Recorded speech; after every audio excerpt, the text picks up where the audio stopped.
Google പേയിലെ ഈ ഒരു ഐക്കണിൽ നിങ്ങൾ അറിയാതെ എങ്ങാണോ ഒന്ന് തൊട്ട് കഴിഞ്ഞാൽ നിങ്ങളുടെ അക്കൗണ്ടിൽ നിന്ന് പൈസ പോകും. ഈ ഒരു റീല് എൻ്റെ ഫീഡിൽ വന്നതാണ്. ഇത് നിങ്ങൾക്കൊക്കെ വന്നു കാണും. ഇതിൽ പറയുന്നത് പുള്ളി ഈ ഒരു ഐക്കണിൽ തൊട്ടപ്പോൾ പുള്ളിയുടെ 10,000 രൂപ പോയി എന്നൊക്കെയാണ്.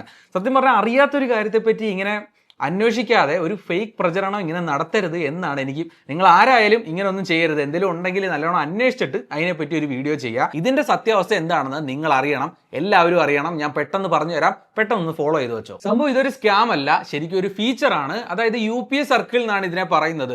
ഇപ്പോൾ നമ്മൾ പണ്ട് പോക്കറ്റ് മണിയൊക്കെ കൊടുക്കുമായിരുന്നല്ലോ, 500 രൂപ അല്ലെങ്കിൽ 1000 രൂപ ഒക്കെ കൊടുക്കുന്നത് പോലെ നിങ്ങൾക്ക് ഇപ്പം ഓൺലൈനിൽ ഇപ്പം നിങ്ങളുടെ ഫാമിലി മെമ്പറിൽ ഒരാൾക്ക് പൈസ കൊടുക്കണമെന്നുണ്ടെങ്കിൽ 1000 രൂപ അല്ലെങ്കിൽ 500 രൂപ ലിമിറ്റ് സെറ്റ് ചെയ്തിട്ട് നിങ്ങൾക്ക് കൊടുക്കാം. അതായത് ഇപ്പോൾ അവരെവിടെയെങ്കിലും ചെന്ന് പൈസ പേ ചെയ്യുന്ന സമയത്ത് നിങ്ങളുടെ അക്കൗണ്ടിൽ നിന്നായിരിക്കും അവരുടെ പൈസ പോകുന്നത്. എത്ര പൈസ പോകണമെന്ന് നിങ്ങൾക്ക് ലിമിറ്റ് സെറ്റ് ചെയ്ത് വെക്കാം. 1000 എങ്കിൽ അങ്ങനെ 2000 അല്ലെങ്കിൽ 500 ഇഷ്ടമുള്ള ലിമിറ്റ് നിങ്ങൾക്ക് സെറ്റ് ചെയ്ത് വെക്കാം. അപ്പോൾ നിങ്ങളുടെ കുട്ടികൾക്ക് പൈസ കൊടുക്കുന്ന അല്ലെങ്കിൽ പാർട്ട്ണറിന് അല്ലെങ്കിൽ ഫാമിലിയിലുള്ള ആരും ആയിക്കോട്ടെ, നിങ്ങൾക്ക് ഈ ഒരു ഫീച്ചർ ഉപയോഗിച്ചിട്ട് ഈ ഒരു സംഭവം ചെയ്യാൻ പറ്റും. ഇത് ശരിക്കും നല്ലൊരു ഫീച്ചറാണ്. എന്തിനാണ് ഇങ്ങനെ ഫേക്ക് ആയിട്ടുള്ള ന്യൂസ് ഒക്കെ പ്രചരിക്കുന്നത് എനിക്ക് മനസ്സിലാവുന്നില്ല. ചിലപ്പം ആൾക്കാർക്ക് അറിയാത്തതുകൊണ്ടായിരിക്കാം. അപ്പോൾ ആരും ഇതിനെ തെറ്റിദ്ധരിച്ച് ഇതിനെപ്പറ്റി പേടിച്ച് നടക്കേണ്ട ആവശ്യമില്ല. ഈ ഒരു ഇൻഫർമേഷൻ നിങ്ങൾ മാക്സിമം നിങ്ങൾക്ക് അറിയുന്ന എല്ലാ കൂട്ടുകാർക്കും ഫ്രണ്ട്സിനും ഫാമിലിക്കും എല്ലാം ഇപ്പൊ തന്നെ ഷെയർ ചെയ്ത് കൊടുത്തോ. അവരെല്ലാം ഈ ഒരു കാര്യം അറിയണം. അപ്പോൾ അടുത്തൊരു വീഡിയോ ആയിട്ട് അടുത്ത ദിവസം കാണാം.